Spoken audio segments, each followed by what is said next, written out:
اعوذ باللہ من الشیطان الرجیم بسم اللہ الرحمن الرحیم۔ اسٹیج پر تشریف فرما قائدین کرام، صدر مجلس، مہمان خصوصی، جلسہ گاہ میں موجود خواتین و حضرات، دیار غیر سے میرا محبت بھرا، عقیدت بھرا سلام قبول کیجیے۔ میں آپ سب کو جموں کشمیر کی خود مختاری کی جدوجہد کرنے والی تنظیم JKLF کا کامیاب کنونشن کرانے اور اس کی میزبانی کرنے پر اہلیان بلندری کا شکریہ ادا کرتا ہوں۔ مبارکباد پیش کرتا ہوں JKLF کی متحرک قیادت کو، ڈاکٹر تحسین گیلانی صاحب اور ان کی ٹیم کو، کہ انہوں نے اس کنونشن کی کامیابی میں شب و روز صرف کیا۔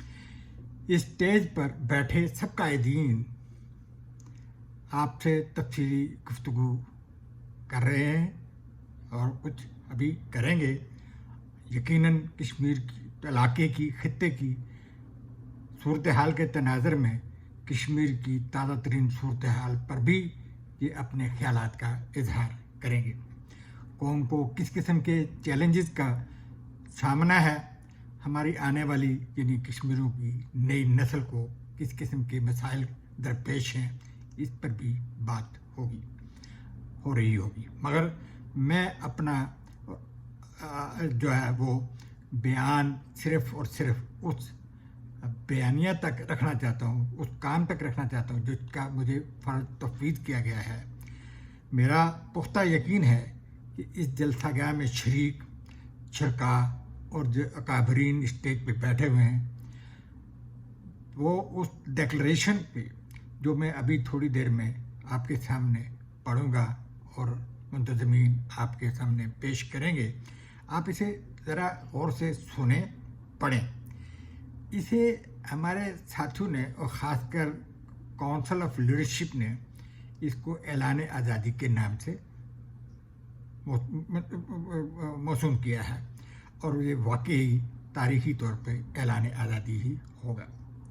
اس کا انگریزی زبان میں ترجمہ و متن ہمارے تحریکی ساتھی JKLF کے بانیوں میں سے ایک سابق صدر JKLF برطانیہ زون عظمت خان صاحب وہ آپ کے سامنے پیش کریں گے۔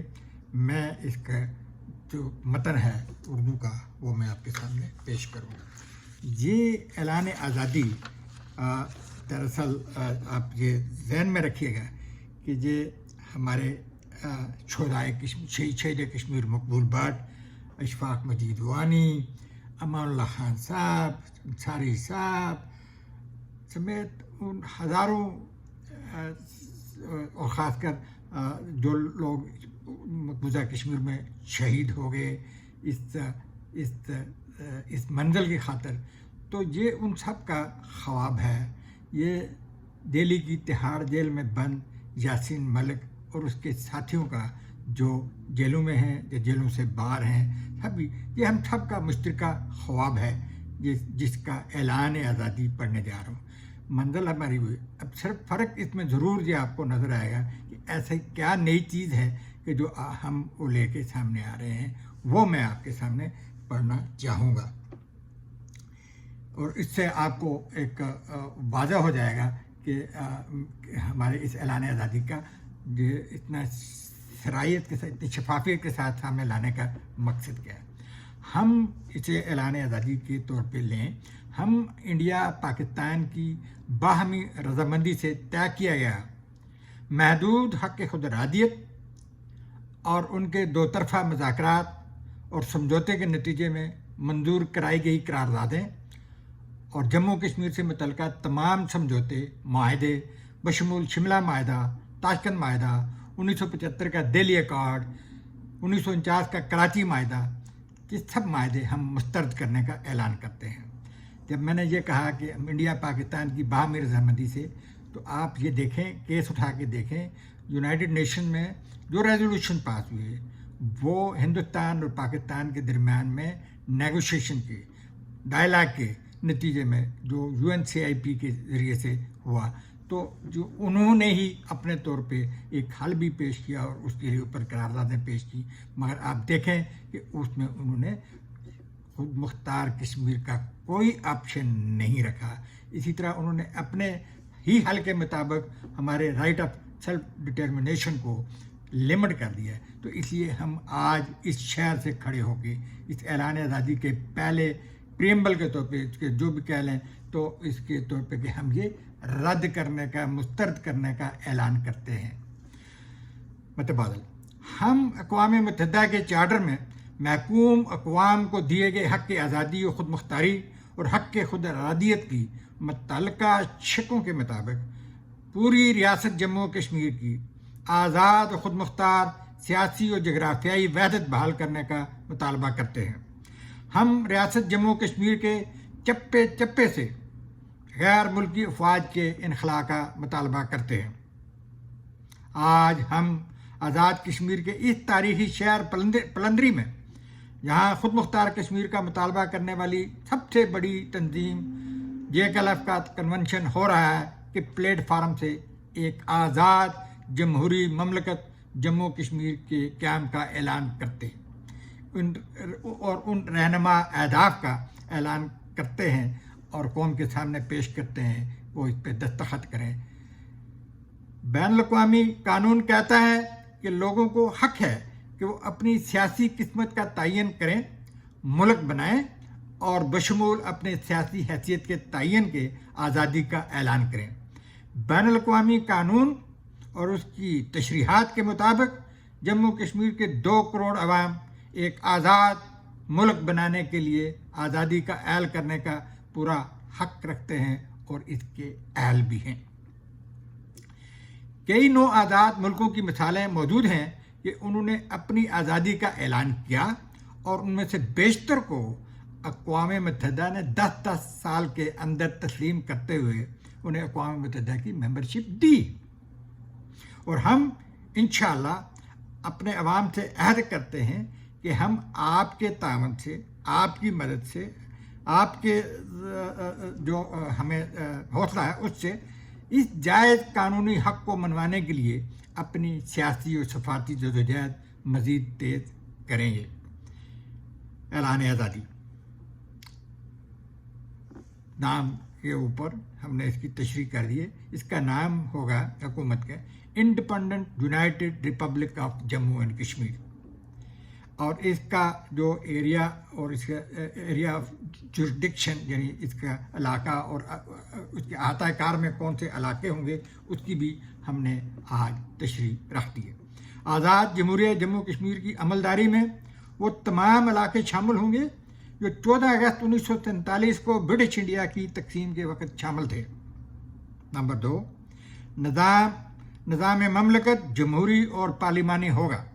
نمبر 3، باشندگان ریاست جموں کشمیر کو بین الاقوامی چارٹر کے مطابق بنیادی انسانی حقوق، تحریر و تقریر، سیاسی معاشی ترقی، جان و مال کی حفاظت، نقل و حمل کی مکمل آزادی فراہم کرنا ریاست کی ذمہ داری ہوگی. عوام کو ان کی بنیادی تعلیم، ضروریات، علاج، روزگار، کاروباری مواقع مہیا کرنا اور ریاستی عوام کو ان کے لیے اپنے مذہبی عقائد کے مطابق زندگی گزارنے کی ضمانت فراہم کرنا ریاست کی بنیادی ذمہ داری ہوگی. ریاستی نظام مملکت میں کسی بھی ریاستی باشندے سے اس کی زبان، مذہب، عقیدے، جائے سکونت، جنس یا نسل کی بنیاد پر امتیازی سلوک برتنا قانونی جرم ہوگا اور اس کی پاسداری کے لیے ریاست قانون بنائے گی. یعنی ریاست میں عوام کے ساتھ سلوک، بنیادی انسانی حقوق کے معاملہ میں کسی بھی طرح کی ڈسکرمنیشن خلاف قانون ہوگی. نمبر 6، خارجہ پالیسی، خارجہ امور. سوئٹزرلینڈ کا ماڈل اپنایا جائے گا تاکہ ریاست پر دفاع کے اخراجات کا بوجھ نہ پڑ سکے. البتہ ڈیفنس کے معاملات میں حالات اور واقعات کے مطابق ہمسایہ ممالک سے معاہدے کرنے کا استحقاق ریاست کے پاس ہوگا. ریاست کے ہمسایوں اور بیرون دنیا سے تعلقات، داخلہ پالیسی، سیاسی اقتصادی نظام کا فیصلہ کرنے کا حق پارلیمنٹ کو ہوگا اور اس کے لیے ریاست کے دونوں ایوانوں، ایوان بالا سینٹ اور ایوان زیریں عمومی اسمبلی میں کمیٹیاں بنائی جائیں گی جو ریاست کے اندر یا ریاست سے باہر مقیم کشمیری ماہرین اور محققین سے مشوروں کی روشنی میں اپنی کمیٹیوں کی سفارشات پارلیمان میں بحث اور غور کے لیے پیش کریں گی۔ رب ذوالجلال ہمیں یہ اہداف حاصل کرنے میں مدد اور رہنمائی فرمائے۔ میں اس موقع پہ عظمت صاحب سے کہوں گا کہ وہ اس کا انگریزی متن بھی آپ کے سامنے پیش کریں، اور منتظمین سے میری گزارش ہے کہ وہ اس ڈکلریشن پہ جو دستخط کریں گے لوگ، ان کی وہ کاپی اور ان کا وہ سارا ہمیں نیو یارک میں بھیجیں گے، کیونکہ ہماری کوشش ہوگی کہ ہم ستمبر میں جو 26 ستمبر میں جب 24-25 کو ہندوستان اور پاکستان کے سربراہان وہاں پہ خطاب کریں گے، تو یا تو ان سے پہلے جو ہے وہ ہم سیکرٹری جنرل سے کوئی اپائنٹمنٹ لے لیں اور وہ وہاں پہ ہم پہنچائیں۔ تو اس لیے امید ہے کہ آپ زیادہ سے زیادہ تعداد میں دستخط کرائیں گے، اور یہ دستخطوں کا سلسلہ رکنا نہیں چاہیے۔ انشاءاللہ یہ انڈیپینڈنس کا یہ ڈکلریشن ہے، یہ ہمارا ایک بڑی سالڈ بنیاد رکھ دے گا۔ السلام علیکم۔ اللہ تعالیٰ آپ کا ہم سب کا حامی و ناصر ہو۔ اجازت چاہوں گا۔ اللہ حافظ۔ اللہ حافظ۔